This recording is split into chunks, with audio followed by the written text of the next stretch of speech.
तो चलिए शुरू करते हैं आज की हमारी कहानी। आरती हसीन लड़कियों में से एक थी। जब से मैंने देखा था उसे देखते ही अपना दिल हार बैठा था। मैं उससे शादी करने के लिए मचल उठा और उसके घर रिश्ते भेजने शुरू कर दिए। आरती के माँ बाप ने भी इस रिश्ते में ज़्यादा समय नहीं की और जल्दी से ही इस रिश्ते को हाँ कर दिया। मैं बहुत खुश था, लेकिन आरती की कुछ शर्तें थी जो मुझे बाद में मालूम हुई। एक शर्त तो ये थी कि शादी का फंक्शन सुबह 8 बजे होगा। आरती की बाकी और शर्तों को जानने का मुझे कोई शौक नहीं था और ना ही मैं उन्हें जानना जरूरी समझा। आरती ने मुझसे कहा भी था कि कोई शर्तें को जानना तुम्हारे लिए ज़रूरी है, लेकिन मैं उसके इश्क में इस कदर पागल हो चुका था कि मैंने उसकी बातों पर कोई ध्यान नहीं दिया। मेरे लिए यही बहुत था कि मैं जिससे प्यार करता हूँ उसी से मेरी शादी हो रही है। मैं जानता था कि आरती से शादी करके मैं कभी नहीं पछताऊंगा। फिर कुछ दिनों बाद आरती से मेरी शादी तय हो गई। आरती के साथ मेरी शादी हो रही है, ये सोच सोच कर मैं फूले नहीं समा रहा था। आरती इतनी खूबसूरत है कि कोई भी उसका दीवाना हो सकता था। आखिरकार शादी का दिन आ गया और मेरी शादी हो गई और मैं उसे विदा करा करके अपने घर ले आया। रात के 3 बजे आरती को मेरे कमरे में पहुंचा दिया गया। आरती को देखने के लिए मेरा दिल बेचैन हो रहा था। मैं कमरे में पहुंचा और सुहाग की सेज पर बैठकर कीमती हीरे की अंगूठी आरती के उंगली में पहना दी। उसने मेरा शुक्रिया अदा की। मैंने जैसे ही उसका घूंघट उठाने के लिए हाथ बढ़ाया, उसने मेरे हाथ पकड़ ली और कहा, रुक जाओ, मेरी बाकी शर्तें सुन लो। अगर तुम्हें मंजूर है तो ठीक है, नहीं तो तुम मुझे अभी इसी वक्त तलाक दे सकते हो। आरती के मुंह से ऐसी बातें सुनकर मेरा दिल बैठ गया। मेरे दिल को कुछ होने लगा। मैं बोला, आरती, औरत होकर तलाक की बात अपने मुंह से कैसे कर सकती हो? मेरी बात सुनकर आरती बोली, मुझे इस बारे में कुछ नहीं पता। मैं जैसा कहती हूँ वैसे तुम्हें करना पड़ेगा और जो शर्त मैं तुम्हें बताने वाली हूँ, यह शर्तें बहुत ही आसान हैं और वह शर्त यह है कि रात को तुम कभी भी मेरा चेहरा नहीं देखोगे, चाहे कितना भी ज़रूरी काम क्यों न हो, तब भी तुम मुझे रात में नहीं देखोगे और ना ही रात को मैं किसी से मिलूंगी। अंधेरा होते ही मैं अपने कमरे में आ जाया करूंगी। तुम चाहो तो रात को अंधेरे होते ही मेरे कमरे में मेरे साथ आ सकते हो, नहीं तो बाहर घूम फिर कर सकते हो। तुम्हारे लिए कोई पाबंदी नहीं है। अपनी पत्नी के मुंह से अजीब से शर्त सुनकर मैं हैरान रह गया था। मैं बोला, आरती, ये क्या बेतुकी बातें कर रही हो? ये कैसी अजीब सी शर्त हैं? अगर तुम मुझे इस शर्त की वजह बता दोगी तो मैं तुम्हें वादा करता हूँ कि मैं तुम्हें रात को तुम्हारा चेहरा कभी नहीं देखूंगा, लेकिन बिना किसी वजह से मैं तुम्हारा चेहरा रात को क्यों ना देखूं? अगर मैं तुम्हारा यह चांद सा चेहरा नहीं देखूंगा तो मुझे चैन कैसे आएगा? मुझे लगा था कि आरती की कोई अदा है, शायद वह मेरे साथ कोई मजाक कर रही है, लेकिन वह तो बहुत सीरियस थी। आरती बोली, अगर तुमने रात को मेरा चेहरा देखा तो मैं फिर सुबह को ही तुमसे तलाक ले लूँगी। आरती की बात सुनकर मेरे होश हवास गुम हो गए। समझ में नहीं आ रहा था कि क्या करूं। फिर मैंने सीरियस होते हुए कहा, ठीक है, तुम जैसे खूबसूरत बीबी का मिल जाना ही बहुत है। मैं रात को तुम्हारा चेहरा नहीं देखूंगा।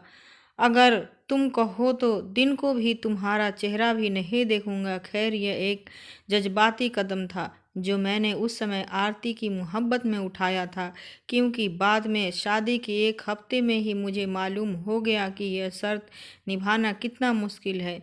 जब मैं भी मुझे कहीं बाहर जाना होता, तो कहीं डिनर पर जाना होता या यार दोस्तों के पार्टी में जाना होता, तो आरती मेरे साथ नहीं जाती थी। धीरे धीरे यह बातें सर्व तरफ फैलने लगी कि विवेक की बीवी अजीबोगरीब है। कुछ लोगों ने इसे आरती की शराफत समझा तो कुछ लोगों ने अजीब अजीब किस्से बनाने शुरू कर दिए।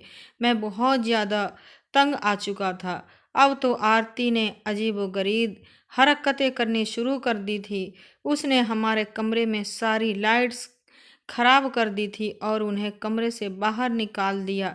मैंने कहा, आरती ये क्या हरकत है, यह सब क्यों कर रही हो?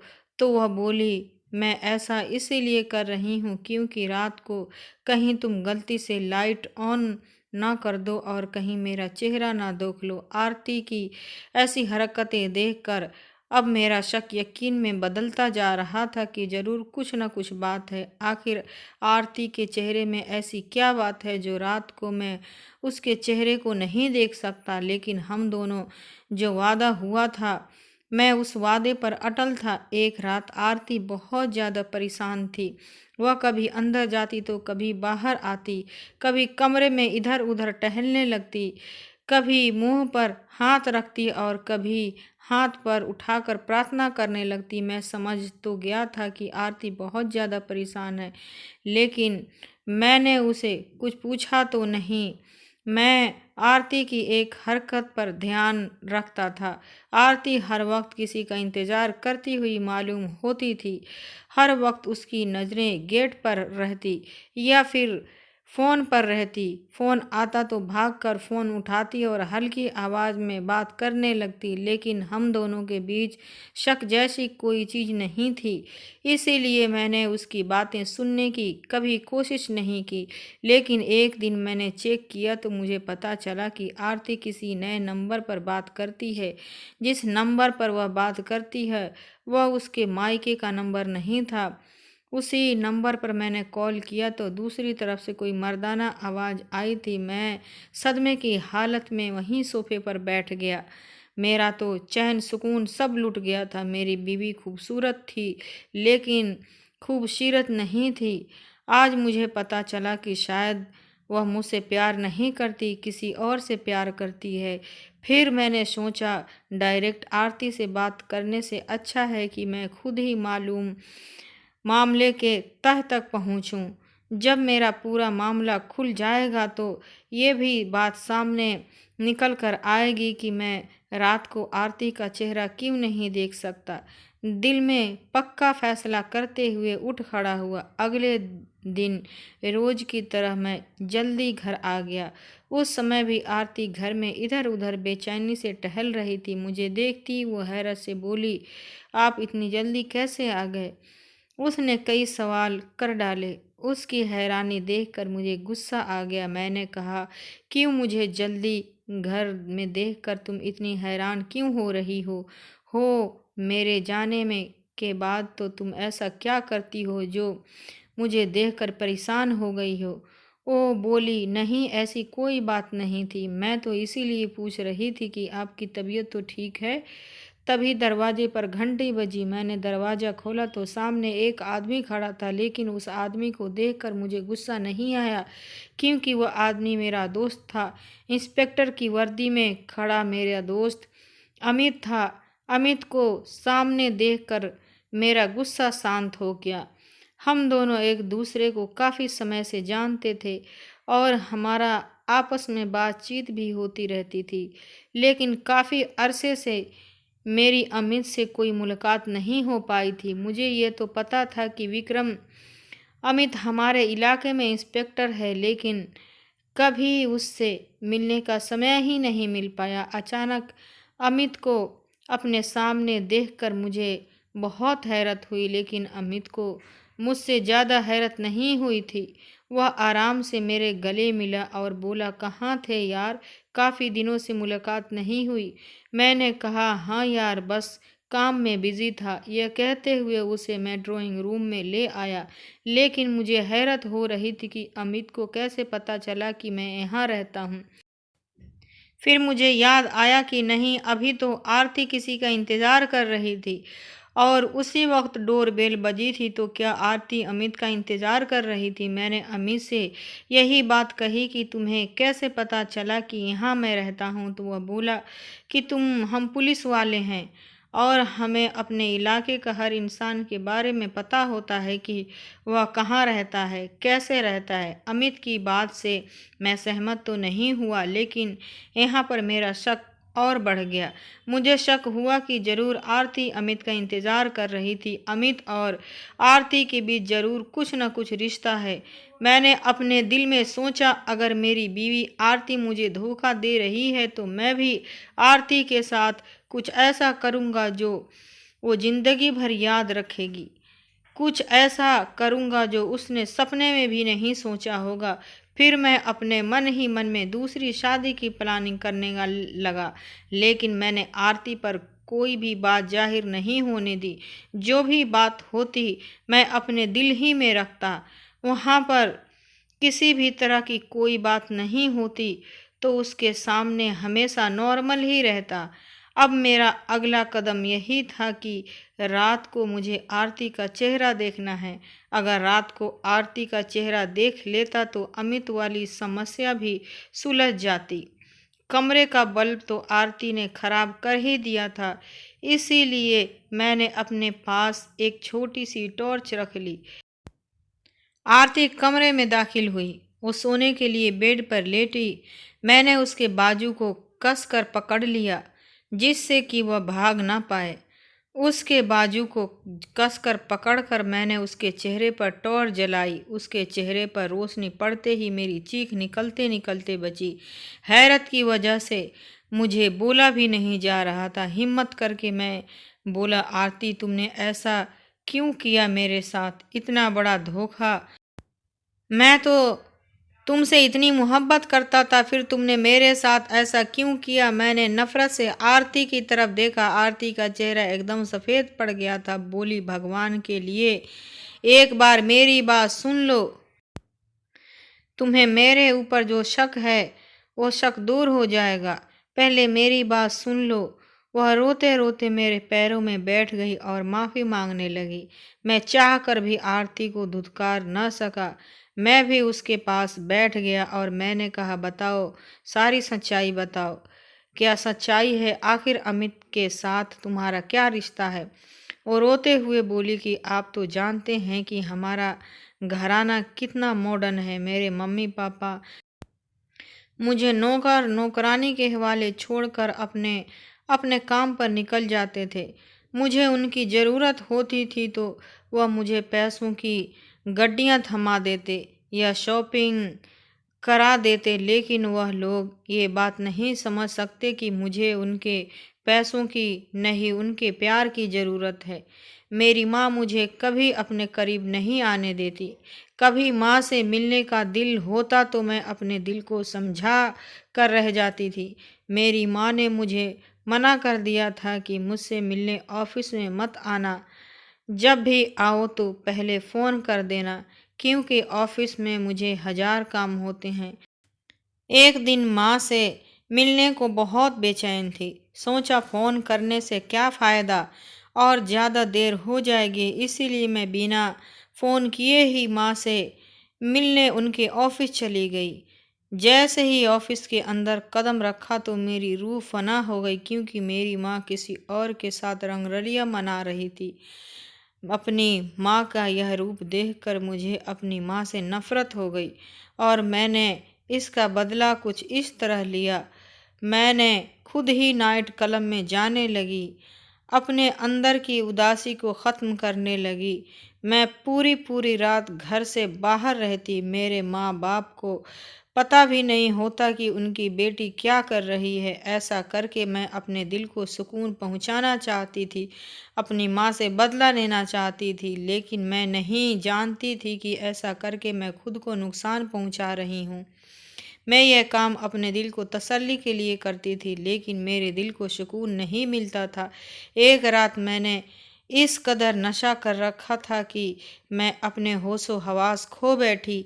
मैं इस कंडीशन में पहुंच गई थी कि जहां पर आकर लड़कियां अपनी इज्जत खो देती हैं, लेकिन इस मामले में मैं खुशकिस्मत हूँ, क्योंकि मेरी इज्जत बची रही।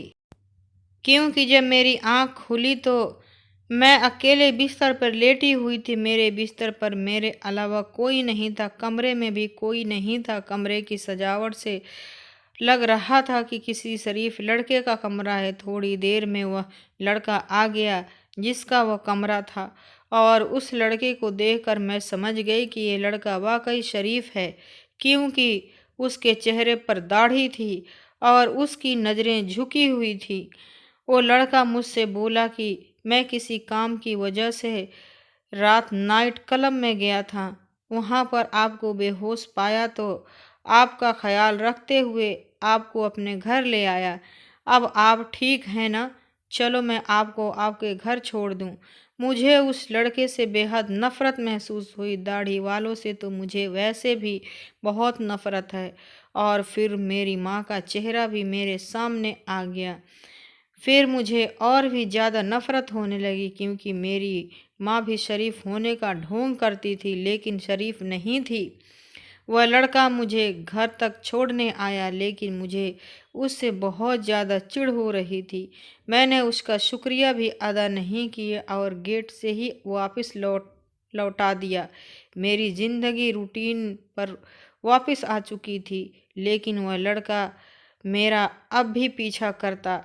मैं जहाँ भी जाती वो लड़का मेरे पीछे पीछे आता। एक दिन मैं उसे कहा कि तुम मेरा पीछा क्यों करते हो? तो मुस्कुराते हुए बोला, आप मुझे बहुत अच्छी लगती हो, मुझे आपसे प्यार हो गया है। उसकी बात सुनकर मुझे बहुत गुस्सा आया। मैंने उसे कहा, तुम्हारा दिमाग तो ठीक है, तुम्हारी हिम्मत कैसे हुई मुझसे ऐसी बातें करने की? मैंने उसे डांट कर भगा दिया, लेकिन उस लड़के ने मेरा पीछा नहीं छोड़ा। मैं जहाँ जहाँ जाती लड़का मेरे पीछे पीछे आता। अब तो मेरी सहेलियों ने भी मजाक उड़ाना शुरू कर दिया था। एक दिन मेरी सहेलियां कहने लगी, लड़के से पीछा छुड़ाओ, देखो तो कितना अजीब लगता है। अगर ऐसा ही चलता रहा तो हम सब भी तुमसे बात करना छोड़ देंगे। मेरी सहेलियां भी भड़काने पर मैंने उस लड़के से बदला लेने की ठान ली। एक बार जब मेरा पीछा कर रहा था तो मैंने उस लड़के से कहा, देखो अगर तुम मुझसे मोहब्बत करते हो तो तुम्हें वही करना होगा जो मैं कहूँगी। मैं तुम्हें आजमाना चाहती हूँ कि तुम मेरी मोहब्बत में क्या कर सकते हो। मैंने उसे एक जगह का नाम बताया कि वहाँ पर मुझसे मिलने आ जाओ, और वहाँ पर मेरी सहेलियों को अपनी बहादुरी का नमूना दिखाना। वह मान गया। अगले दिन को लड़का मेरी बताई हुई जगह पर आ पहुंचा। मुझे हैरत हो रही थी कि वह लड़का मेरी मोहब्बत में कहाँ तक पहुंच गया है कि वह मेरी सारी बातें मान रहा था। मैंने पहले ही पुलिस को कॉल कर दिया था। जैसे ही वह लड़का मेरे करीब आया, पुलिस वालों ने आकर उसे दबोच लिया और उसे घसीटते हुए अपने साथ ले गए। जब पुलिस वाले उसे जीप में डाल रहे थे तो उसकी आंखों में आंसू थे और वह मेरी तरफ ही देखे जा रहा था। मेरे दिल को कुछ हुआ, लेकिन फिर मैंने खुद को नॉर्मल कर लिया। मैं और मेरी सहेलियां खिलखिलाकर हंस रहे थे कि एक लफंगे लड़के को हमने सजा दिलवा दी। अगले दिन मेरी सहेलियों ने कहा कि यार, उस मजनू को जाकर देखो तो आओ कि उसका क्या हालत है। सहेलियों के भड़काने पर मैं उस लड़के को मिलने के लिए थाने पहुंची। जैसे ही मेरी नज़र उस लड़के पर पड़ी, मेरा दिल धक से रह गया। पुलिस वालों ने मार मार कर उसका बुरा हाल कर दिया था। उसके सर से खून बह रहा था, आंखों के पास भी चोट लगी हुई थी, होंठ भी सूजे हुए थे। मुझे उस लड़के पर बहुत तरस आया, लेकिन फिर मैंने खुद को संभाल लिया। मुझ पर नज़र पड़ते ही उस लड़के की आंखों में मोटे मोटे आंसू आ गए। मुझे देखकर वह बोला। उस लड़के ने आसमान की तरफ देखते हुए कहा, मैंने अपना मामला ऊपर वाले पर छोड़ दिया है। तुमने मेरा चैन लूटी, तुमने मेरी जिंदगी बर्बाद की। मैं भी तुम्हें बद्दुआ देता हूँ कि तुम्हारी रातें भी सुकून से नहीं गुजरेंगी। तुम भी हर रात दर्द से गुजरोगी और हर रात मुझे याद करके तड़पोगी। उसकी बद्दुआ से मेरा दिल दहल गया, लेकिन मैंने ज़्यादा परेशानी का इजहार नहीं किया। मैं सुबह 8 बजे उस लड़के से मिलने गई थी। हम सब सहेलियों की आदत थी कि हम रात भर जागते थे और दिन को सोते थे। मैं उस लड़के से मिलकर वापस आ गई और अपनी सहेलियों के साथ को खूब मौज मस्ती करने लगी। उस लड़के को बिल्कुल भूल गई थी। दोपहर को आकर मैं सो गई, लेकिन जब शाम को मेरी आँख खुली तो मुझे अपने चेहरे पर जलन सी महसूस हुई। धीरे धीरे ये जलन बढ़ती गई और रात होते होते मेरे चेहरे पर भयानक जलन होने लगी। मैंने खुद का चेहरा शीशे में देखा तो मेरी चीख निकल गई। मेरा चेहरा इतना ज़्यादा बदसूरत हो चुका था कि मुझे खुद से ही नफ़रत होने लगी थी। मैंने अपने चेहरे पर मास्क लगाया और उसी समय डॉक्टर के पास गई और डॉक्टर से दवा लेकर आई। चेहरे पर मैंने दवा लगाई, थोड़ा सुकून मिला, फिर मैं सो गई। सुबह उठी तो मेरा चेहरा बिल्कुल साफ था। मैंने सोचा चलो अच्छा हुआ कि इस बीमारी से मुझे छुटकारा मिल गया, लेकिन शाम होते होते मेरे चेहरे का फिर से वही हाल हो गया। मैं जलन के मारे तड़पने लगी। मैं फिर डॉक्टर के पास गई और उसे बहस करने लगी कि तुमने मुझे गलत दवा दे दी है। मैंने दूसरे डॉक्टर से दवा ली, लेकिन कोई फ़ायदा नहीं हुआ। रात को मेरे चेहरे पर भयानक जलन होती और मेरा चेहरा बहुत ज़्यादा बदसूरत हो जाता था। बहुत ज़्यादा दाने मेरे चेहरे पर आ जाते थे। सुबह होते होते ठीक हो जाते। मैंने कई डॉक्टर बदल डाले, लेकिन कोई फ़ायदा नहीं हुआ। अब मैं समझ गई कि उसी लड़के की बद्दुआ का असर है। मैं उस लड़के को खोजने लगी कि काश वो लड़का मुझे मिल जाता तो मैं उससे माफ़ी मांग लेती कि पता नहीं वह लड़का किस हाल में होगा। अमित को मैंने इसीलिए संपर्क किया था जिससे कि अमित उस लड़के को ढूंढकर मेरे सामने लाए और मैं उससे माफ़ी मांग सकूं, लेकिन अमित अभी तक उस लड़के को पता नहीं लगा पाया है। पता नहीं वह लड़का कहाँ गया। आरती के मुंह से यह सारी कहानी सुनकर मैं हैरान रह गया था। एक मासूम सी दिखने वाली लड़की से क्या क्या कर सकती है, मैं सोच भी नहीं सकता था। चेहरे से इतना मासूम और अंदर से इतनी खतरनाक। मैंने आरती के चेहरे की तरफ देखा। उसका चेहरा इतना ज़्यादा बदसूरत था कि देखा नहीं जा रहा था, और यह तकलीफ़ वो हर रात झेलती थी उसके कर्मों की सज़ा थी जो उसे मिल रही थी। लेकिन अब आरती से मेरा एतबार उठ गया था। अब शायद ही मैं कभी आरती से मोहब्बत कर सकूं। अब मैं रात को उसका चेहरा नहीं देखता हूँ, क्योंकि मुझे में हिम्मत नहीं बची है उसका चेहरा देखने के लिए। लेकिन एक अधूरापन सा लगता है, एक खालीपन सा लगता है मेरी ज़िंदगी में। कभी कभी सोचता हूँ कि दूसरी शादी कर लूँ, लेकिन फिर सोचता हूँ कि भगवान तो आरती के कर्मों की सज़ा उसे दे रही है।